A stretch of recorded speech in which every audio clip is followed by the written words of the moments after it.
Welcome to Cambridge English Language Institute. This is Ansar Ahmed and today's video I am going to talk about unit number 2 biological molecules. First year की biology से second chapter का पहला topic है. तो अगर आपको पहले chapter के टॉपिक समझ नहीं आए तो आप मेरे चैनल से पूरा चैप्टर जो है वो देख सकते हैं. आते हैं आज हम इस बायोलॉजिकल मॉलिक्यूल को डिटेल से डिस्कस करते हैं. सबसे पहले हम डिफाइन करना चाहते हैं कि बायोलॉजिकल मॉलिक्यूल है क्या. बायोलॉजिकल मॉलिक्यूल बेसिकली क्या है. तो डिफिनीशन कुछ यूं है कि those molecules which are present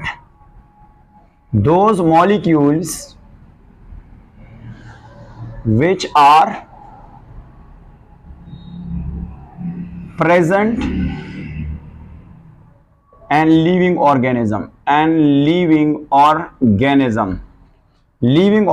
is called biological molecules. वो मॉलिक्यूल्स जो लिविंग ऑर्गेनिज्म के बॉडी के अंदर मौजूद होता है, या हम कुछ इस तरह भी बोल सकते हैं कि वो मॉलिक्यूल जिससे लिविंग ऑर्गेनिज्म बना है उसको हम बायोलॉजिकल मॉलिक्यूल कहते हैं. अब अगर हम थोड़ा सा मॉलिक्यूल को डिस्कस करते हैं तो मॉलिक्यूल बेसिकली क्या है, तो हम मॉलिक्यूल को कुछ यूं डिफाइन कर सकते हैं. मॉलिक्यूल क्या है. तो हम मॉलिक्यूल को डिफाइन कर सकते हैं कि ये बेसिकली क्या होता है. द केमिकल कॉम्बिनेशन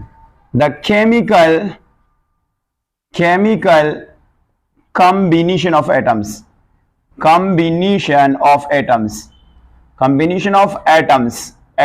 होते हैं.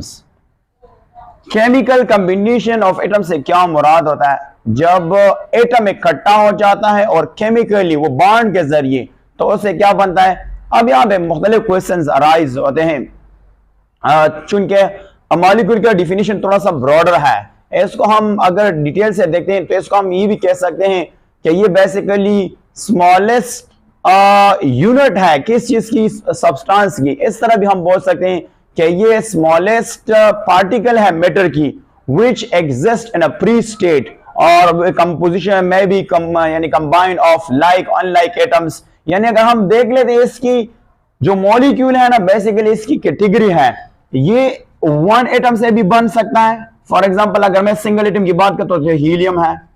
ये टू एलिमेंट से भी बन सकता है, यानी टू एटम से भी बन सकता है. ये 3 एटम से भी बन सकता है जिस तरह H2O है. इसके अलावा ये 4 भी हो सकता है, 5 भी हो सकता है. इस तरह ये हो सकता है. इसके अलावा ये जो मॉलिक्यूल होता है ना, ये होमो भी हो सकता है और हेट्रो भी हो सकता है. होमो से मुराद है कि ये H2 है, ये सेम एटम से बना है. और अगर हम ये देख H2O तो ये डिफरेंट एटम से बना है. तो इसको यानी मॉलिक्यूल की फर्दर एक डिटेल स्टडी है, वो अगर आप केमिस्ट्री होता है उसमें आप स्टडी कर सकते हैं. पर यहां से चूंकि हमने सिर्फ आर्जी तौर पर लेना है तो हम ये कह सकते हैं कि कॉम्बिनेशन ऑफ एटम है. इनमें से 1 एटम भी हो सकता है, 2 भी हो सकता है, 3, 4 एक्सेट्रा. सेम एटम भी हो सकता है, डिफरेंट एटम भी हो सकता है. अगर हम इस बायोलॉजी के इंट्रोडक्शन को देखते यूनिट नंबर 2 में, तो इनमें से क्या लेके हमने टेक्स्ट बुक के मुतालिक पढ़ना है. तो सबसे पहले अगर बात करते हैं कि इनमें से जो ऑल लिविंग, यानी अगर हम कहते हैं ऑल मटेरियल थिंग्स जो है ना, थिंग्स, और आप यार मटेरियल थिंग्स और वर्ड में देख ले तो ये बेसिकली मेड ऑफ होता है, मेड ऑफ केमिकल एलिमेंट्स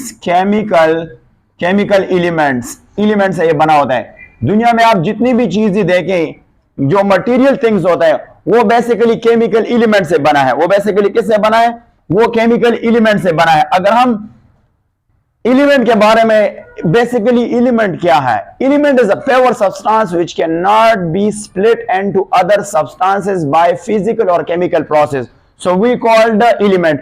और फिर आता है एटम क्या है. तो हम सिंपल ये कहते हैं कि एटम जो है ना ये फंडामेंटल यूनिट है किसकी, एलिमेंट की है.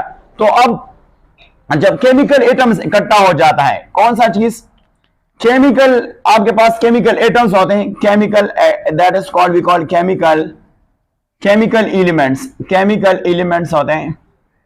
केमिकल एलिमेंट्स होते हैं और ये एलिमेंट बेसिकली किस चीज से बने हैं, ये बने हैं एटम से बने हैं।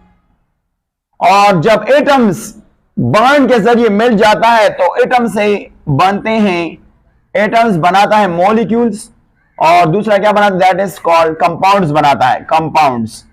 वो केमिकल बॉन्ड के जरिए एक दूसरे के साथ जब एटम जुड़ जाते हैं तो उससे मॉलिक्यूल्स और कंपाउंड जो है बनते हैं। अब हमने बात करना है कि जो लिविंग ऑर्गेनिज्म है उनमें से कौन से मॉलिक्यूल है, कौन से कंपाउंड है, कौन सी एलिमेंट है। तो हम यहां पे इसको डिस्कस कर लेते हैं कि ये किस तरह होता है। तो अगर हम देख लें यहां से तो जो लिविंग ऑर्गेनिज्म की बॉडी है ना, बॉडी, अगर हम यहां पे बात कर लेते हैं कि जो लिविंग ऑर्गेनिज्म है, लिविंग ऑर्गेनिज्म की जो बॉडी है वो कौन कौन से एलिमेंट से बना है, ऑर्गेनिज्म की जो बॉडी है वो कौन कौन से एलिमेंट से बना है। तो सबसे पहले बात कर लेते हैं कि ये बेसिकली बना है, इधर जो एलिमेंट गिवन है वो 6 गिवन है। कितने गिवन है, 6 एलिमेंट्स जो है वो गिवन है, 6 एलिमेंट्स गिवन है, वो मैं यहां पे डिस्कस करता हूं। इनमें से अगर आप देख ले, आपके पास ऑक्सीजन है जिससे हम बली करते हैं, इसके अलावा कार्बन है, हाइड्रोजन है, नाइट्रोजन है, सल्फर है और एंड फास्फोरस है, दैट इज कॉल्ड फास्फोरस है, इसको हम फास्फोरस ही कहते हैं। अच्छा, अगर देखा जाए तो जो लिविंग बॉडी है इनमें से टोटल जो एलिमेंट्स है वो है 25 एलिमेंट्स है, यानी इनमें से 25 एलिमेंट्स मौजूद होता है। और इस 25 एलिमेंट्स को हम फिर डिवाइड करते हैं इनटू 3 कैटेगरीज में। एक को हम नाम देंगे मेजर एलिमेंट्स, मेजर एलिमेंट्स कहते हैं, मेजर एलिमेंट्स में ये जो मेजर एलिमेंट्स है ये ह्यूमन के बॉडी या लिविंग ऑर्गेनिज्म की बॉडी 99% जो है ना ये बनाता है, 99% प्रोटोप्लाज्म यानी बनाता है, प्रोटोप्लाज्म जो है ना ये यानी बनाता है प्रोटोप्लाज्म। इनमें से कौन कौन से एलिमेंट आ सकते हैं, तो सबसे पहले हम देखते हैं कि इनमें से ऑक्सीजन जो है ना O2 ये 65% होता है, 65% होता है। इसके साथ अगर हम लेंगे कार्बन, तो कार्बन आपको मिलेगा 18% जो है कार्बन मिलेगा, और जो हाइड्रोजन है ये आपको मिलेगा, हाइड्रोजन जो है ना ये आपको मिलेगा 10% आपके पास हाइड्रोजन मिल जाएगा। इसके अलावा नाइट्रोजन जो है ना N2 ये आपको 3% मिलेगा, 3%। और इसके अलावा कैल्शियम जो है ना, कैल्शियम ये आपको मिलेगा 2%। और कैल्शियम के अलावा आपको फास्फोरस जो है मिलेगा, वो आपको कितना मिलेगा, वो आपको मिलेगा दैट इज कॉल्ड 1%। ये 99% हो गया। इसके अलावा दूसरा कैटेगरी इसका ये है कि इसको कहते हैं माइनर, सेकंड कहते हैं माइनर एलिमेंट्स। माइनर एलिमेंट्स कौन से हैं, इनमें से आते हैं 5 एलिमेंट्स आते हैं इनमें, और ये बनाता है 0.99% प्रोटोप्लाज्म जो है ना ये बनाता है। इनमें से सबसे पहले आप देख सकते हैं कि जो पोटाशियम है वो इसका 0.35% है, और इसके अलावा जो सल्फर है इसका है 0.25% है। इसके अलावा सोडियम है, सोडियम जिसको कहते हैं सोडियम, और इसका परसेंटेज है 0.15% है। इसके अलावा क्लोराइड है 0.15% है, और इसके अलावा मैग्नीशियम है, मैग्नीशियम का जो परसेंटेज है वो है 0.05% है। इसको हम माइनर एलिमेंट्स कहते हैं। अगर हम थोड़ा सा और देखते हैं तो इसमें से ट्रेस एलिमेंट भी आते हैं। ट्रेस एलिमेंट कौन से होते हैं, जो इसकी मिकदार बहुत कम होता है, और ट्रेस एलिमेंट टोटल 0.1% बनाता है। इनमें से आप देख सकते हैं कि आपके पास आ सकता है आयरन, आ सकता है आयरन के अलावा आपके पास आता है मैग्नीज आ सकता है, इसके अलावा जिंक आ सकता है, और इसके अलावा बोरान एक्सेट्रा। ये नंबर में 14 एलिमेंट्स है, नंबर में क्या है 14 एलिमेंट्स है, और ये नंबर में 5 है, और ये नंबर में 6 एलिमेंट्स है। ये सारे मिलकर ह्यूमन के बॉडीज में मौजूद होते हैं।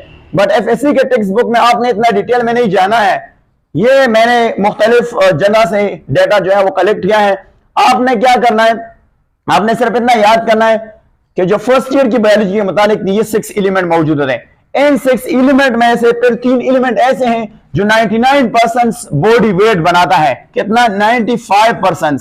तो वो मैं यहां पे हाईलाइट करता हूं कि वो कितने यानी कौन से एलिमेंट है। यहां पे एक है का नाम है कार्बन है, और प्लस आपके पास हाइड्रोजन और ये अगर दूसरा ले लें तो आपके पास आता है कार्बन, हाइड्रोजन और ऑक्सीजन। ये तीनों मिलके, ऑक्सीजन मिलके आपके यानी जो 95% जो है ना, ये क्या कहता है, टोटल बॉडी वेट बनाता है। टोटल बॉडी वेट या इसको कहते हैं मास भी, क्या वेट जो है वो बनाता है मास। ये जो है 95%। तो ये था बेसिकली क्या था। इसके अलावा जो स्मॉल परसेंट वो मैंने आपको बताया। अब अगर हम बात करते हैं कि एक सब्जेक्ट है, क्योंकि ये बायोकेमिस्ट्री है, तो हम बायोकेमिस्ट्री की डिफिनेशन की तरफ आते हैं कि बायोकेमिस्ट्री बेसिकली क्या है। बायोकेमिस्ट्री, क्योंकि ये सारे मॉलिक्यूल हमने पढ़ना है, किस में पढ़ना है, बायोकेमिस्ट्री में पढ़ना है, केमिस्ट्री में पढ़ना है। तो हम बात करते हैं कि इस वर्ड का मतलब क्या है। ये जो वर्ड है बायो का मतलब होता है लिविंग ऑर्गेनिज्म है। केमिस्ट्री का यहां से मुराद है केमिकल रिएक्शन की बात हो रहा है यहां पे, रिएक्शंस की। तो अगर हम इसको डिफाइन करते हैं तो हम ये कहते हैं कि ये साइंस ऑफ बायोलॉजी है। ये बेसिकली क्या है, साइंस ऑफ बायोलॉजी है। बायोलॉजी इसको हम कहते हैं science of biology that which deals, इनमें हम क्या पढ़ते हैं, डील्स पढ़ते हैं व्हाट, द स्ट्रक्चर, हम बात करते हैं structure, composition and we call it function, and function of, that is called function of biological molecules, function of biological molecules, इसको हम क्या नाम दें, molecules, and chemical processes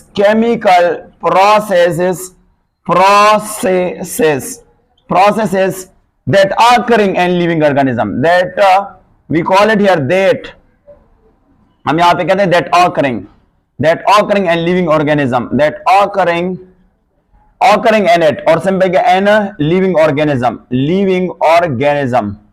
ये जरा थोड़ा सा डिफिनेशन लेंथी है, but it's according to text book के मुतालिक आपने इसको याद करना है। बायोकेमिस्ट्री बायोलॉजी की एक शाख है। इनमें हम बेसिकली पढ़ते हैं स्ट्रक्चर, साख्त, यानी क्या स्ट्रक्चर, कंपोजिशन, वो कौन से, वो मॉलिक्यूल किस चीज से बना है, फंक्शंस, उस मॉलिक्यूल की फंक्शन क्या है, और ये सारे एंड केमिकल प्रोसेस है, मतलब केमिकल रिएक्शंस जो लिविंग ऑर्गेनिज्म के अंदर होता है।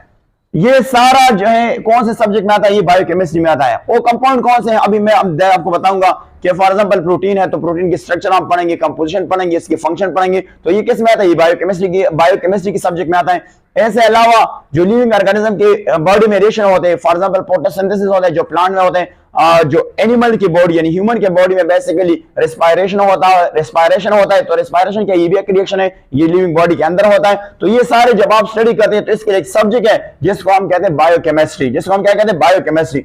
अब कुछ यू और पॉइंट्स भी डिस्कस कर लेते हैं, कुछ और डिफरेंस भी पढ़ लेते हैं।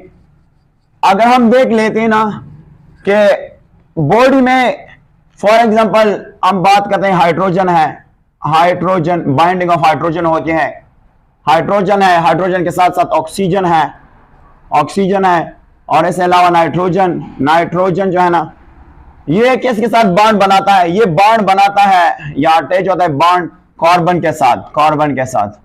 और जब ये कार्बन के साथ बॉन्ड बनाते हैं फिर उसको हम ऑर्गेनिक कंपाउंड कहते हैं। ऑर्गेनिक कंपाउंड अभी डिस्कस करते हैं कि ऑर्गेनिक कंपाउंड क्या है। ऑर्गेनिक कंपाउंड, इसको हम कहते हैं ऑर्गेनिक कंपाउंड कहते हैं। और ऑर्गेनिक कंपाउंड से हम अभी क्लासिफिकेशन करते हैं कि कंपाउंड जो है ना, ये दो तरह के। ऑर्गेनिक कंपाउंड वो होता है जिसमें कार्बन और हाइड्रोजन मौजूद है या उसकी डेरिवेटिव्स मौजूद हैं। इनऑर्गेनिक कंपाउंड वो होता है जिसमें कार्बन और हाइड्रोजन मौजूद नहीं होता, इसकी जो बेसिकली क्या होता है, इससे अलावा जो एलिमेंट होता है वो उसको हम क्या कहते हैं, उसको हम कहते हैं इनऑर्गेनिक से मुराद है कि जिसमें कार्बन और हाइड्रोजन नहीं होता है। अच्छा, अगर हम बात करते हैं ना, ये जो ऑर्गेनिक मॉलिक्यूल्स हैं, ऑर्गेनिक मॉलिक्यूल्स की बात कर लेते हैं। ऑर्गेनिक मॉलिक्यूल्स तो ये एक अहम किरदार, अहम रोल प्ले करता है, यानी इंपॉर्टेंट रोल प्ले करता है किस चीज में, that is called structure and function of cell organelle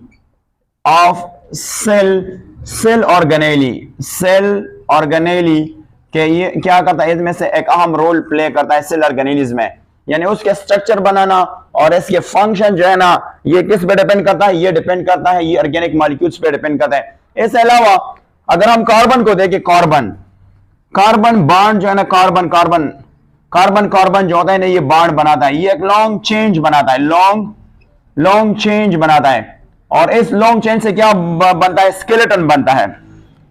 ये ऐसे क्या बनता है, स्केलेटन बनता है, स्केलेटन ढांचा जिसको कहते हैं। या इससे बनता है बैकबोन ऑफ लार्ज मॉलिक्यूल्स, इसको कहते हैं बैकबोन ऑफ लार्ज मॉलिक्यूल्स को कहा जाता है, ऑफ लार्ज मॉलिक्यूल्स इसको कहा जाता है, मॉलिक्यूल्स इसको क्या कहता है, इसको बैकबोन और लार्ज मॉलिक्यूल्स भी कहा जाता है। अब केमिकल एनालिसिस, अब अगर देखिए केमिकल एनालिसिस क्या मुराद है, केमिकल एनालिसिस कहते हैं, एनालिसिस कहता है कि अगर प्रोटोप्लाज्म में कौन कौन सी चीजें आपको मिलेगा, प्रोटोप्लाज्म